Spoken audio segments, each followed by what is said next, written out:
Hello साथीहरू, स्वागत छ तपाईँहरूलाई मेरो नयाँ भिडियोमा। अनि आज चाहिँ मैले दाल बनाउन लगाएँ साथीहरू। है दाल बनाउन थालेको। अन्त फर्स्टमा चाहिँ यहाँ यस्तो हाल्नु पर्यो।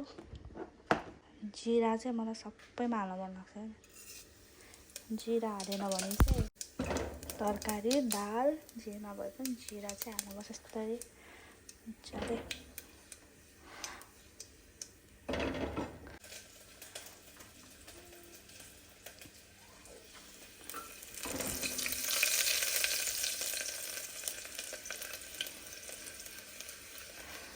मिठो बास्ना आउँछ। यसलाई अलिकति हल्का थोरै बेसार, अन्त त्यसपछि नुन थोरै। यो चाहिँ वास्सै जान्छ क्या नुन, है अलिकति बिस्तारै। अनि यसलाई चाहिँ यत्तिकै हुन दिनु होइन। अन्त एकछिन भक्लक उम्लेपछि अनि बल्ल ढकनी लगाउने है। म चाहिँ त्यसरी पकाउँछु। तपाईँहरूले चाहिँ कसरी पकाउनुहुन्छ भन्नुहोस्। एकछिन है।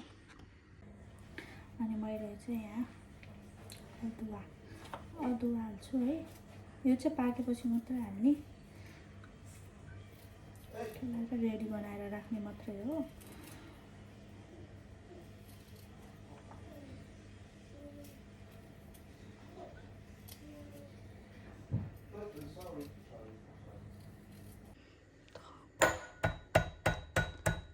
यो चाहिँ अदुवा दालमा हाल्नलाई, यो चाहिँ पाकेपछि मात्रै हाल्नुपर्छ है साथीहरू।